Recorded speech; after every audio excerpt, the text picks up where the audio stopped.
కూడా మీరు వాళ్ళు చేసిన మంత్రులు మాట్లాడిన సమయాన్ని తీసేసినా కూడా మీకు గంట 15 నిమిషాలు అవకాశం ఇచ్చాము. ఉన్నది మా దగ్గర టైం తీసుకోండి, రికార్డ్ గంట 15 నిమిషాలు మాట్లాడి మీరు. అయినా కూడా మీ సబ్జెక్ట్ ఇప్పుడు మీకు 5 నిమిషాలు మీరు కంక్లూడ్ చేయండి దయచేసి ప్లీజ్. ఎందుకంటే అన్ని రాజకీయాల పక్షం అందరు సభ్యులు మాట్లాడవలసి ఉంది, చాలా సబ్జెక్ట్ ఉంది కాబట్టి దయచేసి మీరు 5 నిమిషాలు కంక్లూడ్ చేయండి ప్లీజ్.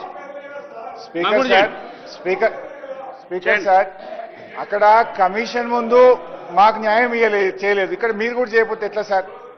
ఒక్కటే రిక్వెస్ట్ స్పీకర్ సార్, ఇగో 650 పేజీల రిపోర్ట్ ఇచ్చిండ్రు. 650 పేజీల రిపోర్ట్ మీద గంట సేపటి ఎట్లా పూర్తయితే సార్? మీరు మాట్లాడండి. ఇంకోటి సార్, స్పీకర్ సార్, 28 సార్లు ఇంటరప్షన్ అయింది సార్ నాకు. 28 సార్లు. ఉత్తమ్ గారు 8 సార్లు, వెంకటరెడ్డి గారు 2 సార్లు, శ్రీధర్ బాబు గారు 5 సార్లు, పొంగిలేటి గారు 6 సార్లు, ముఖ్యమంత్రి గారు 3 సార్లు, జూపల్లి గారు 4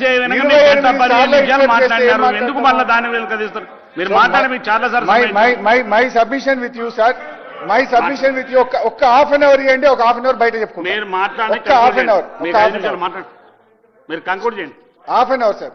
స్పీకర్ సార్, అయితే ఈరోజు పోలవరంది చెప్తూ వచ్చిన, ఎందుకు పోలవరం పేరు తేవాల్సిన అవసరం లేదు. ఎందుకు తేవాల్సి వచ్చిందంటే, ఎవరైతే పోలవరం ప్రాజెక్టు కట్టినరో ఆయన నాయకత్వంలోనే 5 సార్లు అది కూలిపోయింది.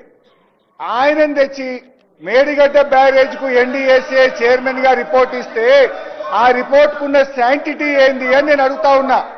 ఆ రిపోర్టుకి ఏం శాంటిటీ ఉంటుంది అని అడుగుతా ఉన్నా అధ్యక్ష. ఇకపోతే అధ్యక్ష, మరి అదే పోలవరం విషయంలో మరి పోలేదు. మరి మన రాష్ట్రంలో కూడా అధ్యక్ష ఎస్ఎల్బీసీ కుప్పగూలింది, ఆయనకి ఎందుకు ఎన్డీఎస్ఏ రాదు? సుంకిశాల కూలింది, ఎందుకు రాదు? మన వట్టెం పంప్ హౌస్ మునిగిపోయింది, ఎందుకు రాదు? పెద్దవాగు ప్రాజెక్టు కొట్టుకపోయింది, ఆడికి ఎన్డీఎస్ఏ ఎందుకు రాదు? దాని మీద ఎందుకు కమిషన్లు వేయరు?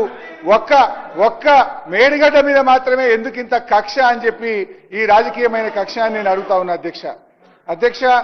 ఈరోజు ఒక విషయాన్ని మీరు చెప్పాలి అధ్యక్ష. ఇవాళ ఉత్తమన్న కూడా అసెంబ్లీలో మాట్లాడుతూ ఒక ఆన్సర్ ఇచ్చాడు అధ్యక్ష. ఇది ఉత్తమ్ కుమార్ రెడ్డి గారు అసెంబ్లీలో ఇచ్చిన ఆన్సర్. కోదండ రామ్ గారు అడిగారు ఏమని కౌన్సిల్లో, whether it is fact that experts opinion that Sundilla and Annaram barrages may also collapse as Medigadda barrage. Uttam Kumar Reddy గారు ఆన్సర్, నో సార్. అంటే అన్నారం సుందిల్లా పర్ఫెక్ట్ గా ఉన్నాయి అని స్పష్టంగా చెప్పారు. అది ఆన్సర్ ఇన్ ద కౌన్సిల్, నాది కాదు. ఇకపోతే అధ్యక్ష, ఎన్డీఎస్ఏ ఏం చెప్పింది?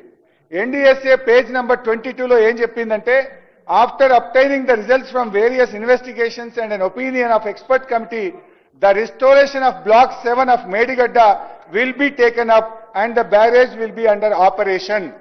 స్పష్టంగా చెప్పింది ఎన్డీఎస్ఏ, 7th బ్లాక్ ను మీరు నిర్మించి దాన్ని ఆపరేషన్ లోకి తెచ్చుకోండి అని చెప్పింది. అధ్యక్ష, 1,00,00,000 కోట్లు అంటారు అధ్యక్ష. ఇవాళ వాస్తవానికి కాళేశ్వరం అంటే ఏంది అధ్యక్ష? 3 బ్యారేజీలు, 225 గేట్లు, 228 పియర్లు, 15 రిజర్వాయర్లు, 19 సబ్స్టేషన్లు, 21 పంప్ హౌస్లు, 203 కిలోమీటర్ల టనలు, 1531 కిలోమీటర్ల గ్రావిటీ కెనాలు, 98